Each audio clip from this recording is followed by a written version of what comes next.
এজন প্ৰাক্তন মুখ্যমন্ত্ৰীৰ ল'ৰা তিনিটা কথা কৈ দিলে হয় যে পাকিস্তানত মই গৈছিলো নে নাই, সেইটোকে অকাই পকাই কিয় থাকে। পাকিস্তানত যোৱা নিজৰ কথা সুধিলে তেওঁ পেহেলগামৰ কথা কয়। চব মানুহবিলাকতো বুৰ্বক নহয়, যোনে টিভি চাইটো বুজিয়ে পায় যে ই চিধা কথা ক'ব খোজা নাই। চব 15 দিন পাকিস্তানত থাকি অহাটো হয়নে? ইমান ধুনীয়াকৈ নামাজ পঢ়িব ক'ত শিকিলে? আমাৰ অসমত আৰু ভাৰততো ট্ৰেইনিং ইনষ্টিটিউট নাই। চ' 15 দিনতে নামাজ পঢ়ি আহিলে নেকি? আপোনাৰ পত্নীয়ে পাকিস্তানৰ NGOৰ পৰা দৰমহা লৈ ভাৰতত যদি কাম কৰে, তাতকৈ পাকিস্তানী এজেণ্ট বুলি আৰু কিবা ডাঙৰ প্ৰমাণ লাগে নেকি? মই কাম কৰিছো ভাৰতত, মোৰ দৰমহা আহিছে পাকিস্তানৰ পৰা, তাৰ বাদে আৰু কি লাগে? লাষ্টত মই ইমান দিন আৰু এটা কথা নোকোৱাকৈ ৰাখিছিলো যে আপোনাৰ পত্নীৰ নাগৰিকত্ব কি আছে কি নাই বাদ দিয়ক, আপোনাৰ ল'ৰা আৰু ছোৱালীটোৰ নাগৰিকত্ব কি, এই কথাটো আপুনি ৰাইজক। ধৰ্ম কি মই পিছত সুধিম।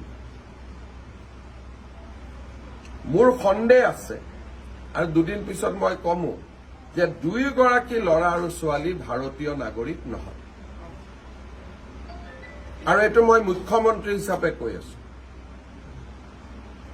প্ৰথমেতো পৰিবাৰ ভাৰতীয় নহয় বুলি কলো, এতিয়া তেওঁৰ ল'ৰা আৰু ছোৱালীও মই ভাৰতীয় নাগৰিক নহয় বুলি কৈছো। যদি তৰুণ গগৈ নাতিনীয়েক ভাৰতীয় নহয়, অসমীয়া নহয়, তাতকৈ দুখ আৰু লাজৰ কথা কি থাকিব পাৰে? মই এই অভিযোগটো আজি কৰিছো। অলপমান মোকো সময় লাগিব প্ৰমাণ আনিবৰ কাৰণে, কিন্তু মই কৈছো, ৰিক্স লৈ কৈছো, কিন্তু প্ৰমাণ ছেপ্টেম্বৰৰ ভিতৰত আহিব। আৰু 10 ছেপ্টেম্বৰত মই প্ৰমাণ সহকাৰে দিম। আৰু মুখ্যমন্ত্ৰী আসনৰ পৰা মই এটাও অসত্য কথা ক'ব নোৱাৰো। মই আজি অসমৰ মুখ্যমন্ত্ৰী, যদি পাকিস্তানে মোক দৰমহা দি থাকে মই পাকিস্তানৰ এজেণ্ট হলো নে নাই? তাতকৈ আৰু কিবা প্ৰমাণ লাগে নেকি? নিৰ্লজ্জ মানুহে ইয়াতকৈ বেছি প্ৰমাণ খুজিব। এজন প্ৰাক্তন মুখ্যমন্ত্ৰীৰ ল'ৰা তিনিটা কথা কৈ দিলে হয় যে পাকিস্তানত মই গৈছিলো নে নাই, সেইটোকে অকাই পকাই কিয় থাকে। পাকিস্তানত যোৱা নিজৰ কথা সুধিলে তেওঁ পেহেলগামৰ কথা কয়। চব মানুহবিলাকতো বুৰ্বক নহয়, যোনে টিভি চাইটো বুজিয়ে পায় যে ই চিধা কথা ক'ব খোজা নাই। চব 15 দিন পাকিস্তানত থাকি অহাটো হয়নে?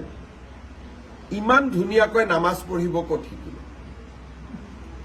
আমাৰ অসমত আৰু ভাৰততো ট্ৰেইনিং ইনষ্টিটিউট নাই। চ' 15 দিনতে নামাজ পঢ়ি আহিলে নেকি? আপোনাৰ পত্নীয়ে পাকিস্তানৰ NGOৰ পৰা দৰমহা লৈ ভাৰতত যদি কাম কৰে, তাতকৈ পাকিস্তানী এজেণ্ট বুলি আৰু কিবা ডাঙৰ প্ৰমাণ লাগে নেকি?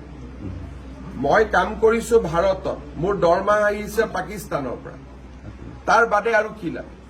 লাষ্টত মই ইমান দিন আৰু এটা কথা নোকোৱাকৈ ৰাখিছিলো যে আপোনাৰ পত্নীৰ নাগৰিকত্ব কি আছে কি নাই বাদ দিয়ক, আপোনাৰ ল'ৰা আৰু ছোৱালীটোৰ নাগৰিকত্ব কি, এই কথাটো আপুনি ৰাইজক। ধৰ্ম কি মই পিছত সুধিম। মোৰ সন্দেহ আছে আৰু দুদিন পিছত মই কমো যে দুয়োগৰাকী ল'ৰা আৰু ছোৱালী ভাৰতীয় নাগৰিক নহয়। আৰু এইটো মই মুখ্যমন্ত্ৰী হিচাপে কৈ আছো। প্ৰথমেতো পৰিবাৰ ভাৰতীয় নহয় বুলি কলো, এতিয়া তেওঁৰ ল'ৰা আৰু ছোৱালীও মই ভাৰতীয় নাগৰিক নহয় বুলি কৈছো। যদি তৰুণ গগৈ নাতিনীয়েক ভাৰতীয় নহয়, অসমীয়া নহয়, তাতকৈ দুখ আৰু লাজৰ কথা কি থাকিব পাৰে? মই এই অভিযোগটো আজি কৰিছো। অলপমান মোকো সময় লাগিব প্ৰমাণ আনিবৰ কাৰণে, কিন্তু মই কৈছো, ৰিক্স লৈ কৈছো, কিন্তু প্ৰমাণ ছেপ্টেম্বৰৰ ভিতৰত আহিব। আৰু 10 ছেপ্টেম্বৰত মই প্ৰমাণ সহকাৰে দিম। আৰু মুখ্যমন্ত্ৰী আসনৰ পৰা মই এটাও অসত্য কথা ক'ব নোৱাৰো। মই আজি অসমৰ মুখ্যমন্ত্ৰী, যদি পাকিস্তানে মোক দৰমহা দি থাকে মই পাকিস্তানৰ এজেণ্ট হলো নে নাই? তাতকৈ আৰু কিবা প্ৰমাণ লাগে নেকি? নিৰ্লজ্জ মানুহে ইয়াতকৈ বেছি প্ৰমাণ খুজিব। তেওঁ ওলোটাই কৈছে আপুনি কৰিব লাগে, না মই